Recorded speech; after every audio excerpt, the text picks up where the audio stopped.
Me friends and ఫ్యామిలీతో సరదాగా బయటకు వెళ్ళటానికి కారు లేదా అయితే వెంటనే ఈ నెంబర్కి కాల్ చేయండి.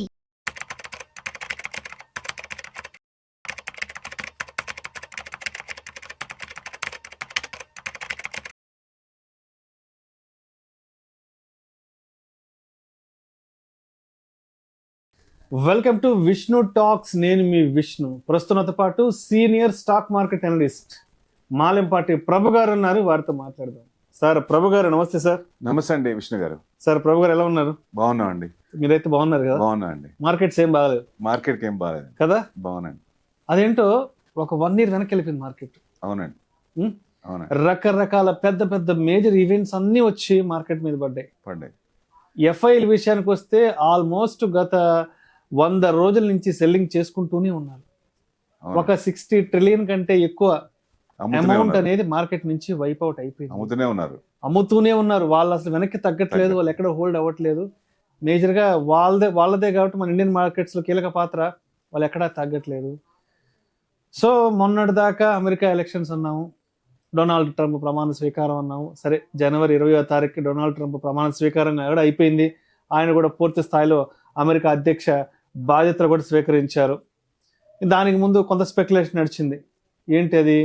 మరి ఆయన రాబోతున్నారు, ఆయన వస్తే ఇండియాకి ఎలా ఉండబోతుంది, ఇండియన్ మార్కెట్స్కి ఎటువంటి మైలేజ్ రాబోతుంది, మోడీతో ఆయన స్నేహం ఎలా ఉంటుంది అంటూ రకరకాల స్పెక్యులేషన్స్ అన్నీ అయింది. సరే, మొత్తానికి జనవరి 20వ తారీఖున ఆయన వర్షన్ ఏంటో కంప్లీట్గా క్లియర్గా చెప్పేసేసారు. ఏ ఫైల్ మీద సంతకాలు పెట్టాలో పెట్టేశారు. రైట్. అక్కడ దాకా మొత్తానికి పెద్ద పెద్ద ఈవెంట్స్ అంతా కూడా మన మార్కెట్ ఫేస్ చేయడం జరిగింది. రైట్. ఇంకా ఫర్దర్గా అసలు ఎలాంటి ఈవెంట్స్ ఉన్నాయి మార్కెట్ని పడగొట్టడానికి, ఎలాంటి ఈవెంట్స్, ఎలాంటి ఛాలెంజెస్ మన మార్కెట్ ఫేస్ చేయబోతుందంటారు రాబోయే రోజుల్లో? Q1 బాగుంది రిజల్ట్స్. Q2 కూడా నాట్ బ్యాడ్.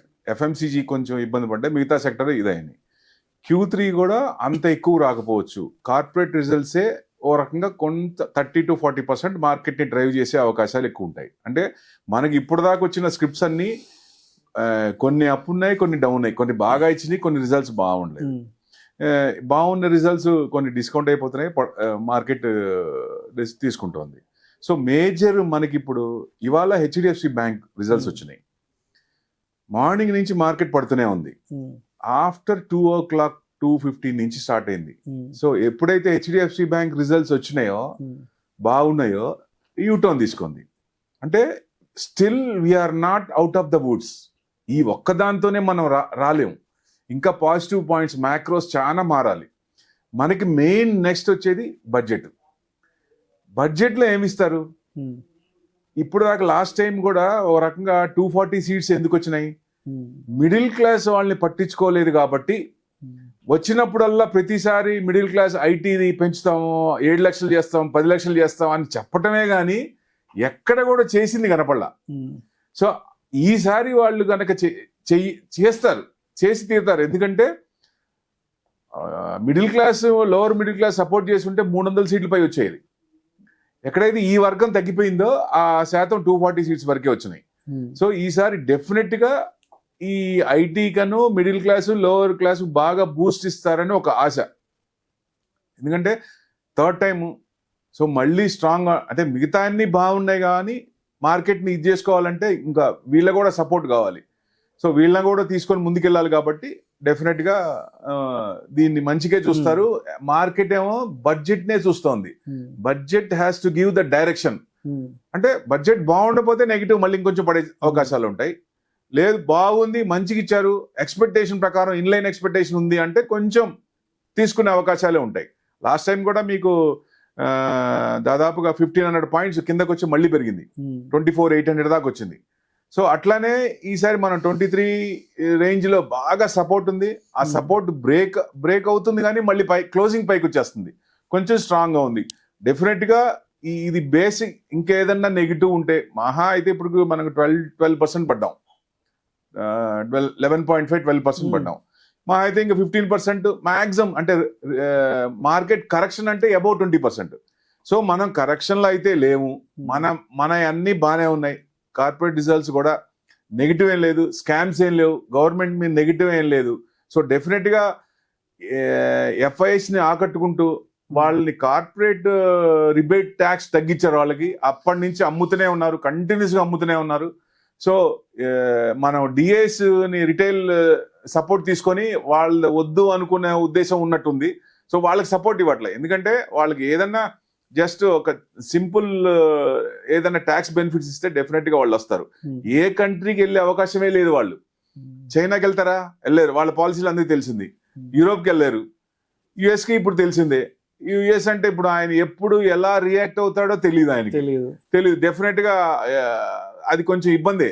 ట్రంప్ మామతో వ్యవహారం ఎలా ఉంటుందో ఎవరు ఎక్స్పెక్ట్ చేయలేరు. అంటే అనుకోని యూటర్న్ తీసుకుంటాడు ఆయన. సో ఇప్పుడు ఈ యూరోప్ కంట్రీస్ కూడా అంతే కదా, మేము మీకు ఎందుకు సహాయం చేయాలి, మీరే చూసుకోండి, మేము ఇవ్వం డబ్బులు, మేము ఇవ్వని చెప్తున్నాడు వాళ్ళకి. సో రేపు ఏమన్నా వచ్చినా మీరే నాటోని సపోర్ట్ చేసిందే యుఎస్. ఇప్పుడు నేను చేయను, మీరు చూసుకోండి, మాకు సంబంధం లేదు, నేను ఇంకా చేయను, మీరు మాకు కట్టాల్సిన అమౌంట్ కూడా కట్టలేదు అన్నప్పుడు ఆయన కొంచెం స్ట్రింజెంట్ గా మాట్లాడినప్పుడు మనీ ఫ్లో కూడా లోపలికి వచ్చింది, వాళ్ళకి వచ్చింది, వాళ్ళు పే చేయాల్సింది పే చేశారు. అట్లా అన్ని విధాలుగా ఇప్పుడు కెనడాని 51 స్టేట్ చేస్తానంటాడు. నువ్వు ఒక ప్రెసిడెంట్ ని పట్టుకొని 51st గవర్నర్ యుఎస్ కి కావాలంటే ఎంత అవమానం. అట్లా డిఫరెంట్ స్ట్రాటజీలు ఉంటాయి అని. సో మనకి ఎట్లా ఉంటది మనకి పరిస్థితి అనేది మన ఇండియాని బట్టి ఉంటది, దాని ప్రకారం తీసుకోవచ్చు. నెక్స్ట్ మన కార్పొరేట్ రిజల్ట్స్, ఈ budget, next RBI policy. RBI policy మనకి 7th ఫిబ్రవరి ఉంది. సో మనది ఇన్ఫ్లేషన్ కూడా కంట్రోల్లోనే ఉంది. సో యుఎస్ ఇన్ఫ్లేషన్ అంత ఇంకా అనుకున్నంత రేంజ్కి రాలేదు కాబట్టి వాళ్ళు 4 times చేసేది 2 times చేస్తారు అన్నారు. అప్పుడు మార్కెట్ కొంచెం తగ్గి మళ్ళీ ఇప్పుడు వాళ్ళు ఫ్లరిష్ అవుతున్నారు. సో డెఫినెట్ గా మనకేంటంటే ఆ ఇంట్రెస్ట్ రేట్లు ఈసారి మనకు తగ్గించవచ్చు అనేది ఎక్స్పెక్టేషన్. మనదంతా కంట్రోల్ ఉంది కాబట్టి 25 basis point అయినా తగ్గిస్తారనే ఎక్స్పెక్టేషన్. అది తగ్గిస్తే బాగానే ఉంటుంది. ఈ ప్లస్ మనకి బాండ్ ఈల్డ్ 5% ఉంది, యుఎస్ బాండ్ ఈల్డ్. సో మరి ఎఫ్ఐఎస్ ఇక్కడ ఊరికనే 5% వస్తే వెళ్ళిపోతారు కదా, ఇక్కడ ఎందుకుంటారు? సో ఆ బేస్ మీద మన ఐఎన్ఆర్ 86.50 ఇండియన్ రూపీ బాగా పడిపోతా ఉంది. సో అంటే ఎక్స్పోర్ట్స్ ఇంపోర్ట్స్ ఎఫెక్ట్ అవుతాయి కదా. సో ఇవన్నీ ట్రేడ్ డిఫిసిట్ వస్తుంది కాబట్టి జనరల్ గా ఇక్కడ ఒక పాయింట్ అనుకోవచ్చు, చైనాతో లింక్ కట్ అవుతోంది. Get out China, get in India అన్నాడు. సో ఇప్పుడు చైనాలో ఉన్న ఫార్మా ఎంఎన్సీలన్నీ ఇండియాకి రావాలంటే మనం కొంచెం బూస్ట్ ఇవ్వాలి, వాళ్ళకి ట్యాక్స్ సోప్స్ ఇవ్వాలి. ఎఫ్ఐఎస్ కి లాగా వాళ్ళకి కూడా కంపెనీస్ రావాలంటే మంచి బూస్ట్, వాళ్ళకి మంచి చూపిస్తే వాళ్ళు ఇటు వస్తారు. వచ్చినప్పుడు డెఫినెట్ గా ఇది అవుతుంది. దాని ప్రకారంగా చూసుకోవాలి కాబట్టి ఆయన మన గవర్నమెంట్ ఏం చేస్తుంది, వాళ్ళని అట్రాక్ట్ చేస్తున్నాం. వియత్నాం చూసారా, దాదాపు 14-15 కంపెనీస్ చైనా నుంచి లాక్కున్నారు వాళ్ళు, బూస్ట్ ఇచ్చారు ట్యాక్స్. కాకపోతే మెయింటైనబిలిటీ లేదు అక్కడ, స్కామ్స్ ఎక్కువ అవుతున్నాయి. ఇప్పుడు దాకా స్కామ్స్ లేవు, అక్కడ స్కామ్స్ వస్తున్నాయి. ఇప్పుడు మేజర్ పొజిషన్ లో ఉన్న వాళ్ళే లేడీని అరెస్ట్ చేశారు వాళ్ళు ఈ మధ్యనే. సో డెఫినెట్ గా ఇండియానే స్ట్రాంగ్, డెఫినెట్ గా మన సైడే వస్తారు. ఈ మ్యాక్రోస్ అన్ని మారాలి కాబట్టి ఎప్పుడైతే బాండ్ ఈల్డ్ తగ్గుతుందో వాళ్ళ ఫ్లో తగ్గుతుంది, వాళ్ళకి ట్యాక్స్ రిపోర్ట్ కూడా ఇస్తే ఆటోమేటిక్ గా మన సైడ్ వచ్చే అవకాశాలు ఎక్కువ ఉంటాయి. అది ఇమీడియట్ గా రాకపోయినా ఈ లాస్ట్ ఇయర్ మనకి మోడరేట్ రిటర్న్స్ వచ్చినాయి కాబట్టి ఈ సంవత్సరం కూడా మోడరేట్ రిటర్న్స్ ఎక్స్పెక్ట్ చేయొచ్చు, 8 to 10%. ఎందుకంటే 12% ఉంది. ఆ 12% 26,277 26,277 మార్కెట్ హై. సో ఆ దాదాపుగా అక్కడికి వచ్చిన 10 to 12% రావచ్చు అనేది ఎక్స్పెక్టేషన్. అంతకు మించి ఈ సంవత్సరం ఎక్స్పెక్ట్ చేయలేము. కానీ ఇవి ఏమైనా మార్పులు ఉంటే మనకి యుఎస్ నుంచి సపోర్టు ప్లస్ ఎంఎన్సీలు రావటం ప్లస్ ఎఫ్ఐఎస్ యూటర్న్ తీసుకోవటం ఇవన్నీ ఉంటే డెఫినెట్ గా మార్కెట్ 26,000 to 28,000 వచ్చే అవకాశాలు కూడా ఎక్కువ ఉంటాయి, ప్రొవైడెడ్ ఇవన్నీ జరగాలి. జరగలేదంటే ఇబ్బంది, జరగలేదంటే నార్మల్ రిటర్న్స్ ఎక్స్పెక్ట్ చేయొచ్చు. ఎవరైనా మార్కెట్ లో ఉన్నప్పుడు సింపుల్ గా 5 to 10% వచ్చినప్పుడు ఎగ్జిట్ అవుతూ నెంబర్ ఆఫ్ స్టాక్స్ పార్టిసిపేట్ చేసినప్పుడు రిటర్న్స్ ఎక్కువ చేసుకోవచ్చు. అంటే మనకి ఎక్కువ పర్సెంటేజ్ రావాలని మోడరేట్ రిటర్న్స్ ఎక్స్పెక్ట్ చేయొచ్చు ఈ సంవత్సరం అనేది జనరల్ ఇది. అండ్ ఆర్బీఐ పాలసీ ఒకటి 7th ఫిబ్రవరి 8th వచ్చేసి 8th ఫిబ్రవరి వచ్చి ఢిల్లీ ఎలక్షన్. సో ఈ ఈక్వేషన్స్ ఎలా ఉంటాయి అంటారు? అసలు ఢిల్లీ 2 times గెలిచింది, 2015, 2020. 67 seats ఫస్ట్ టైం, తర్వాత 62. ఆయన చేసింది కూడా ఢిల్లీకి బాగా చేశారు ఆయన. సో ఎక్కువ మంది అంటే సబ్సిడీస్ అండ్ ఎలక్ట్రిసిటీ కానీ వాటర్ కానీ మెడికల్లీ డెవలప్ చేయటం కానీ, హాస్పిటల్స్ని అంటే గవర్నమెంట్ మొహిల్లాని మార్చడం కానీ ఫెంటాస్టిక్ చేసినట్టు లెక్క. కాకపోతే ఇక్కడ ఏమవుతుందంటే సెంట్రల్లను స్టేట్ ఢిల్లీ పక్క పక్కనే ఉండేదానికి జనరల్ పీపుల్కి సపోర్ట్ రావట్లేదు. ఒక సింపుల్ ఎగ్జాంపుల్ చూద్దాం. ఆ అమ్మాయిని రేప్ చేసి చంపేశారు కదా, ఆ రోజు జస్ట్ బోర్డర్ అని ఒక లైన్ అవతలే, ఒక స్టెప్ అవతలే, వాళ్ళు పట్టించుకోలేదు, వీళ్ళు పట్టించుకోలేదు, ఆ ఇన్సిడెంట్ జరిగింది.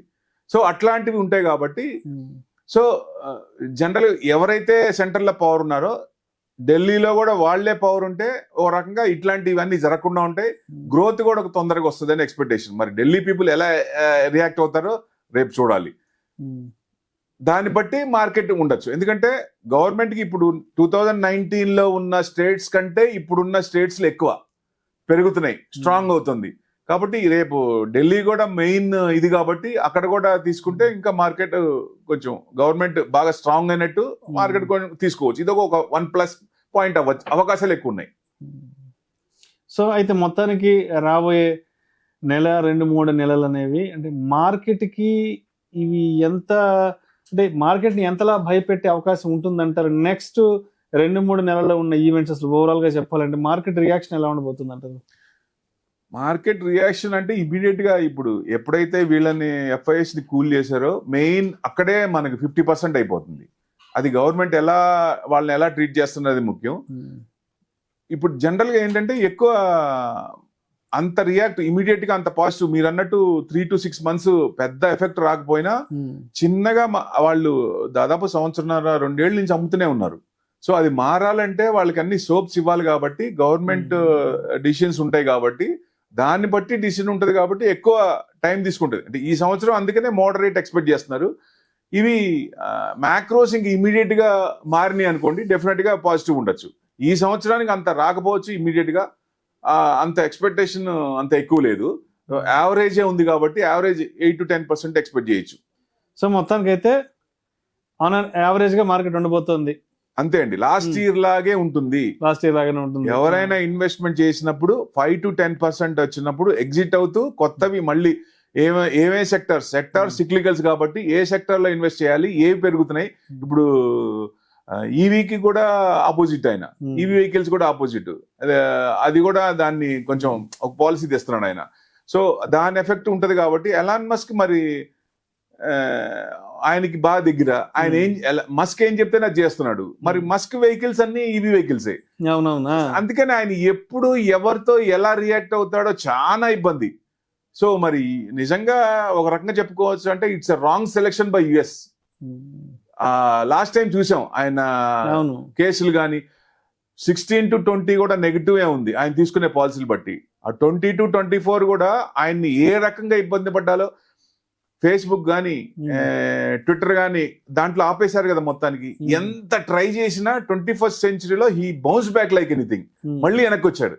సో ఇప్పుడు అప్పుడు అందరూ ఈ జుకర్బర్గ్ వీళ్ళందరూ ఎగెనెస్ట్ గా ఉన్న వాళ్ళందరూ ఇప్పుడు దాసోహం అయిపోయారు. వాళ్ళందరూ సెరమనీకి వచ్చారు.